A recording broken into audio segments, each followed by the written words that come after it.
Hello film fans and welcome to this episode of the Sherlockian. Now, my video on Kim Philby, A Spy Among Friends, has been quite successful, and so I thought it might be fun to look at the documentary that's also based on Ben Macintyre's book of the same name.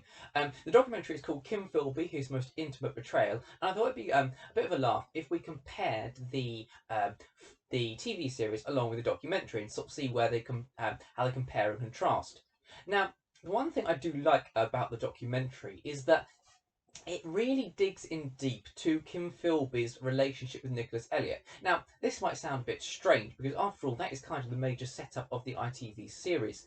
But for me, they kind of brushed over a lot of it. I think the non-linear way they told the story, the way they plotted it out, while I actually quite enjoyed it, and unlike quite a few people that talked to me in the comment section of my video and said that they really didn't and found it quite hard to follow, it does kind of sidetrack you from the fact that Elliot's relationship with Philby was actually incredibly complex. And basically, Philby was betraying his best friend for almost 30 years.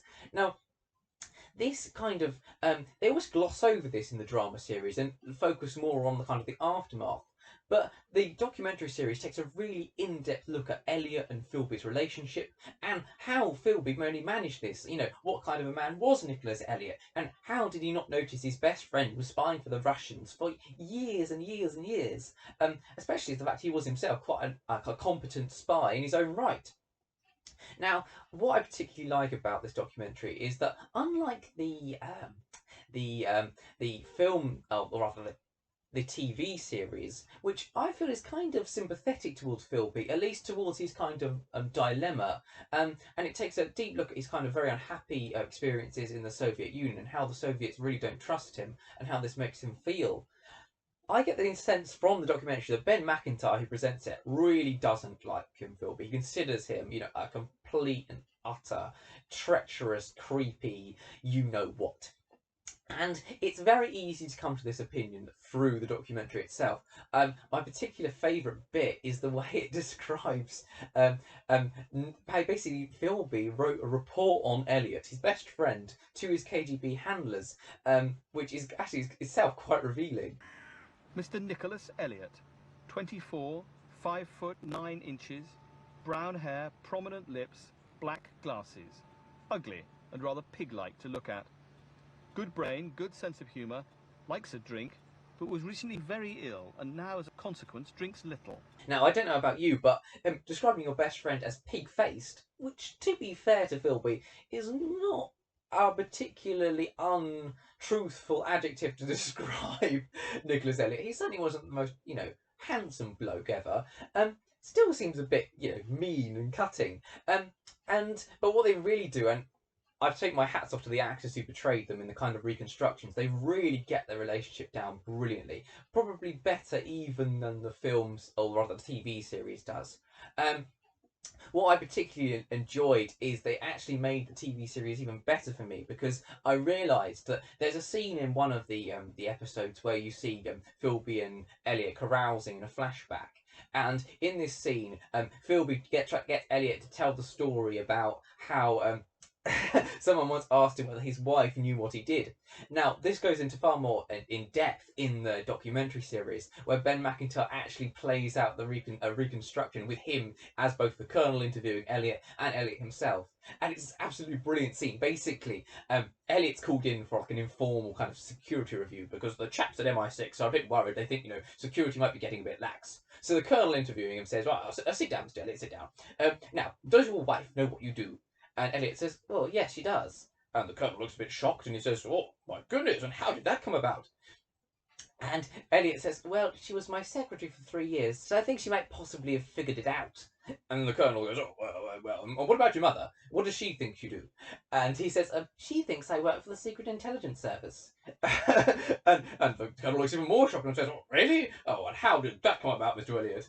And Elliot goes, well, a cabinet minister told her at a cocktail party, sir. And the Colonel goes, oh, and what about your father? And then it says, he thinks I'm a spy. And the Colonel goes, oh, and how did he find out? And Elliot just says, the head of MI6 told him at the bar at White's Club. And it's just so brilliant. You think, with such security arrangements, is it really any wonder that Kim Philby infiltrated them? The wonder is there weren't more KGB agents in there rather than the Cambridge Five. Anyway, that aside, the other things I particularly enjoy about the documentary, and to be fair, they don't really focus very much on this in the TV series as much, is the horrible way that Elliot, I'm sorry, not Elliot, the way that Philby treated his wife. Now, his wife is in the show, and she does present quite a sympathetic figure. She's in pretty much one episode where Elliot finds out that Philby's cheating on his wife and then covers it up. But in real life, I mean, Philby did cheat on her quite a lot, but she was actually a really complicated figure. In the documentary series, basically, Ben Macintyre goes into quite a lot of depth about how she was suffering from Munchausen syndrome, which basically is a very rare psychological condition where the person craves the attention associated with ill health, and basically they'll do anything to get it, and that includes lying, making up stories like Philby's wife did at one point. She banged herself on the head and then claimed she'd been attacked by two Turkish men on the road. But also by more like extreme measures, like for example, Philby's wife also injected herself with urine, so she came out in boils, and she tried self-harming a few other ways, like trying to cut her own wrist and things like that. So she was a really damaged person, and the show also goes into a lot of depth as about how basically Philby was absolutely vile about this. If you found out your wife had a really rare, damaging psychological illness, you'd be sympathetic, wouldn't you? But Philby, seemed to be, absolutely outraged at the fact that he'd been betrayed by his wife, which, considering he was basically betraying her by being a KGB agent, is a bit rich, really, isn't it? But that's kind of the man Philby comes across as. He comes across as very charming, very likable, and there's some great scenes between in the reconstructions between Philby and Elliot, which I really enjoyed. I particularly enjoy the ones where they're in the urine all together. Any tips? Yes, spent a lot of time in Taxims. It's a rather exciting place. I was there one night, there was a beautiful belly dancer with jet black hair, shimmying about, all sorts. And the next thing I know, I look up and she's collapsed in the heat, must have turned her ankle or something. And you know what she said? Bugger. Turns out she was from Bradford. Well, so much for the exotic East. Well, quite. That's such a great story, isn't it? But while it shows they're closer to the relationship, it also shows Philby is really, really horrible. In the show, you kind of get the impression that Philby is kind of torn by his his role.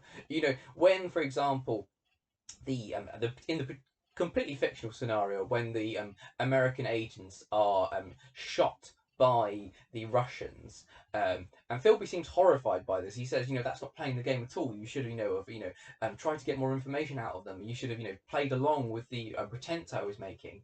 You get the sense that Philby is, one, outraged by the fact that the Russians don't take him seriously as a spy, but also because he does almost seem morally outraged by the way they behaved as well.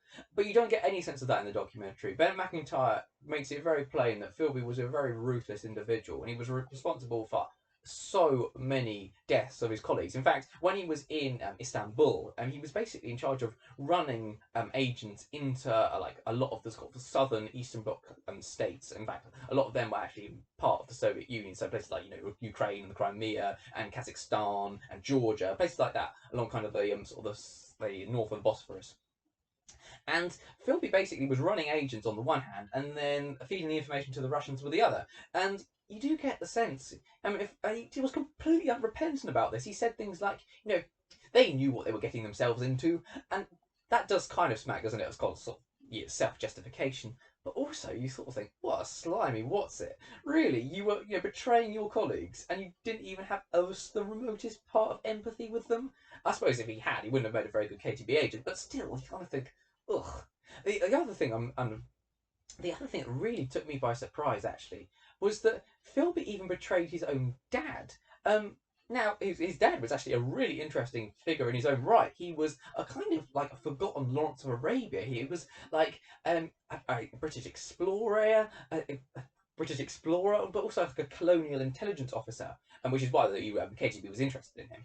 And basically, he kind of helped to create modern Saudi Arabia. He was in the similar way that kind of Lawrence of Arabia kind of acted as an unofficial advisor to people like Sheikh Faisal. Philby's dad, Sinjan Philby, which is a great name, isn't it? He actually acted again as an unofficial advisor to Sheikh Hussein, who basically created modern Saudi Arabia.